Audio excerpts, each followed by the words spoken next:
Most patients I see today don't come with just one problem. They usually have a combination of weight gain, knee pain, and rising blood sugar levels. Many people think these are separate conditions, but medically they are all connected by a single root cause: metabolic imbalance driven primarily by the way we eat.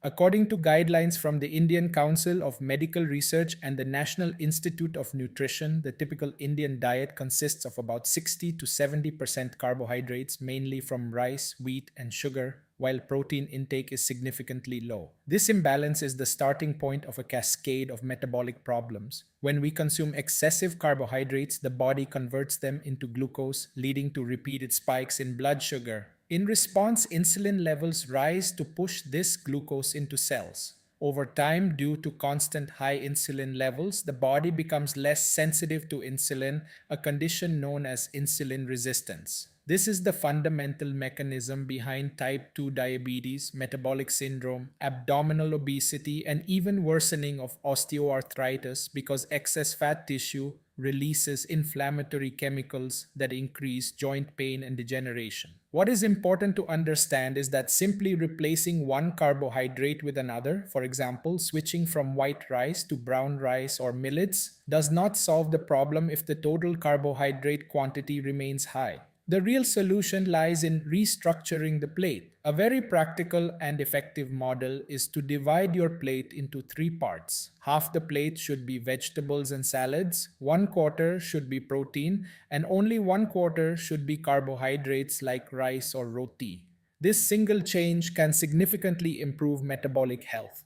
In a North Indian context, this means reducing the number of rotis or the portion of rice and increasing protein sources like thick dal, paneer, curd, eggs, chicken, fish, rajma, chole, and sprouts, along with a generous portion of sabzi and raw salad. In a South Indian diet, instead of having multiple idlis or large portions of dosa or rice, the focus should shift toward increasing sambar with higher dal content, adding curd, including protein-rich chutneys like peanut chutney, and incorporating eggs or fish where possible, along with vegetable preparations like poriyal or avial. Another important aspect of improving metabolism is giving the body time to reset hormonally, which can be achieved through a simple and safe form of intermittent fasting. A 12-hour overnight fasting window is sufficient for most people. For example, finishing dinner by 7:30 or 8 p.m. and having breakfast after 8 a.m.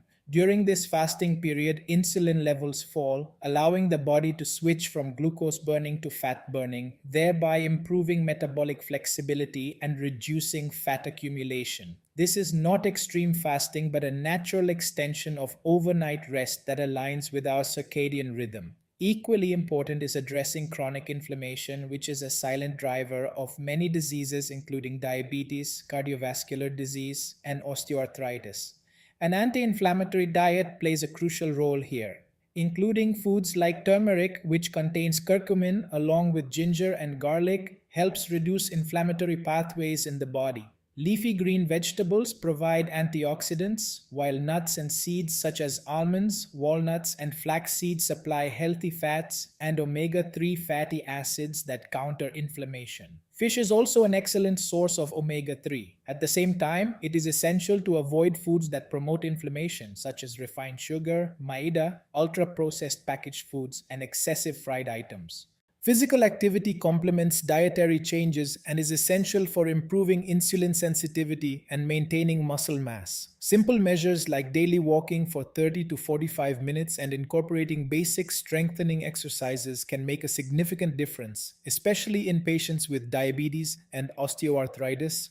Muscle acts as a metabolic organ that helps utilize glucose effectively, thereby reducing insulin resistance. The key to success is gradual and sustainable change rather than drastic short-term dieting. One practical approach is to start by eliminating sugary foods and beverages, then gradually reducing cereal portions, followed by ensuring that every meal contains a good source of protein, and finally incorporating a consistent 12-hour fasting window. This step-by-step progression makes the transition easier and more sustainable in the long term. Ultimately, the goal is not just weight loss but correction of the underlying metabolic dysfunction. By reducing excessive carbohydrates, increasing protein intake, and adopting an anti-inflammatory dietary pattern along with regular physical activity, We are not merely controlling symptoms, but actually reversing disease processes at a physiological level. This is how the Indian diet needs to be restructured, not as a temporary diet plan, but as a long term sustainable lifestyle approach that addresses the root cause of modern health problems.